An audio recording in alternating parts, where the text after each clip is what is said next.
अब इन ले छड़िए लगाता है। अब इन उतना दे बर्तन साफ करे के बा के करी का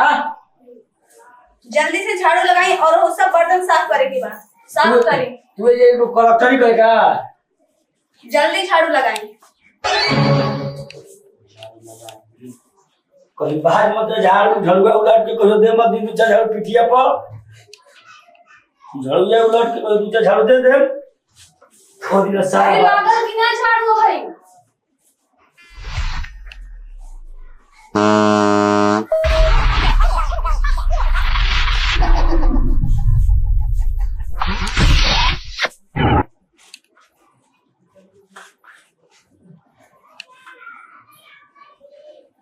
नहा ली ना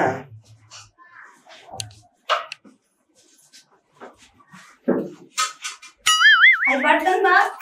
साफ करी का है जल्दी से बर्तन साफ करी। हम ना साफ करब जो काहे ना साफ करब अभी घर में बहुत सारा काम पड़ल बा सब रउवे के करे के बा ताकत का बनी मुंह है बर्तन साफ करी जल्दी से जाने के बाद बच्चा मत करो साफ करे जल्दी। अभी बर्तन उतना सारा घर में कपड़ा सब तू उतना अपन रखल बा चुपचाप साफ करू तो खा घर में पोछा भी लगावे के बा सब घर गंदा हो गई बा साफ करी बर्तन जल्दी। खबर मत सका हमर खाली पी के मां सब ना बाबूजी के भाई के बनाए का का करे तो बाबूजी भाई हमारे का कर दी हां बर्तन साफ कर गोगो निकाल के खा देने हमारे के इतना ने दहेज दे के देहले बाण तो बर्तन ना साफ करबा दहेज तो दे बर्तन साफ कर देगा का के खातिर ले बन इतना ने दहेज चुपचाप जा बर्तन साफ करा जल्दी। माथा खराब हो गया हमारा ले साफ कर दी तो बहुत पर दहेज के लिया कर अपने दहेज के लिया कर लो हरियो साफ करे के बाद निकाल के ले हम पूरी साफ करे के बाद जल्दी से साफ कर कपड़ा लेके जो थरिया बर्तन माने हम ही लेके जाई रउआ का खेल जाए मां तो तुझे थरिया मुंह कट फट तो कपड़ा साफ कर कट फट जाए जा दे ले जल्दी से कपड़ा धोई। अभी और भी बहुत सारा काम घर अच्छा अच्छा खाना बनाए का पोछा का के लगाए जा हम लगाई अच्छा का करे करी रउआ लगाई बहना बिया हम कहत रहे कराची में बियाह ना हो गया हमारे लेकिन जबरदस्ती बाबूजी बियाह कर दहेज के लालच में जे इतना ने दहेज मिलल ओ ये ना सोचली दहेज के चलते नु कुछ नतीजा होता न तो ने कुक बेहारा का भी दूसरा सोच बोली कि मार मुंह फोड़ देती। हां त है साफ कर कपड़ा जल्दी साफ कर तू अपन कपड़ा भाई घर में पोछा लगा दे के आग लगा के जार देता है हम कपड़ा बा आग मत देखाई कपड़ा साफ करी जल्दी। भाई वॉशिंग मशीन में कपड़ा नहीं धोवाई हां तो काई हाथे से कपड़ा धोई त ई का कर के पिलाई बा चार पर काहे कर हमार दादा हमार कपड़ा धोवे के देले बना बुझा गई हाथे से अपन कपड़ा धोवा भेजा में घुसल हम अरे का हम बताई परेशान भाई ने तारा ने नदी के काट के बोरिया में भर के बांध देती बोरिया डाल देती चले तू अफसर गंगा जी में कपड़ा गांव से धोइया भाई घर में पोछा लगा के था करी जल्दी रहुआ खाना भी बना एक महीना कपड़ा धोने के बाद हटा तो बात नहीं होनी है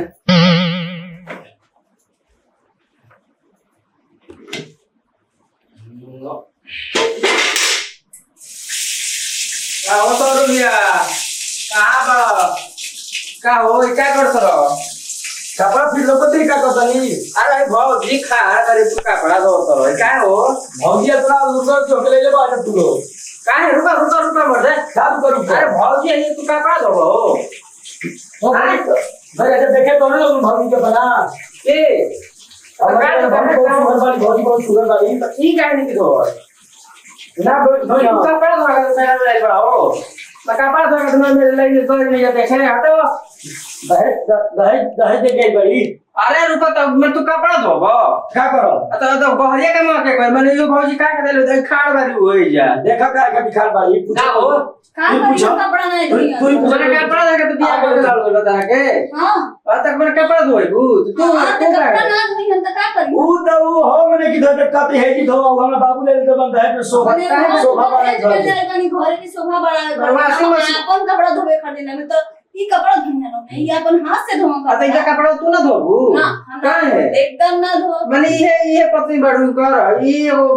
माने ये आई का तो हमरा पलंग तू ना सुत के भैया सुती हम पलंग को हम ना सुत के भैया सुती हां अरे ई तो बात कहले बड़ा सही बात कहल अरे कपड़ा मत धोआ माने तू तार पति दे अरे असल कुछ छुछबे हां पति दे बिया जैसे पति दे को मतलब का होला देखा तो रू ए भैया कपड़ा हटाओ इतना सारा दहेज लेके बनी कपड़ा धोवे खातिर दहेज मार के ना देला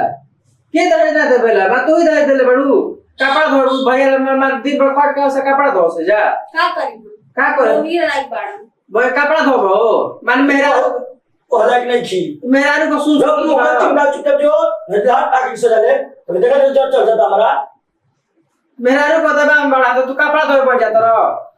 मेहरारू के दबाव में तो हम लोग वैसा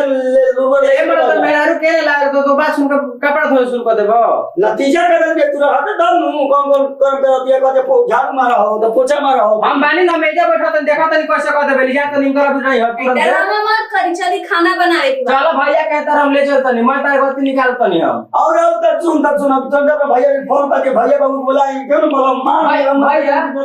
ना बोला तो भैया ये ले जा ए हटाओ फेंका ये ले ए दो ना भाई तू कपड़ा धोबो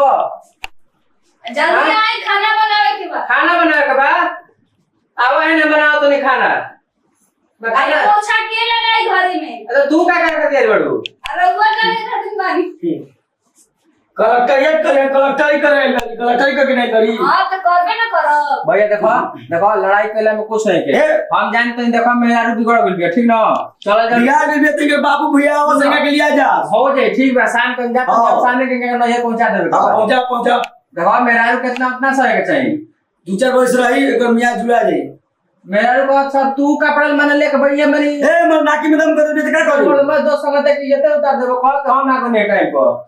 और लोग आई रहे तो जगह रोज के काम बा तू एक दिन कहले रोज के काम बा हमार जगह आई तो हाला को दी गांव घर में आप किच ना कर भाई खाना के बनाए गांव से हम ना जा चुपचाप जा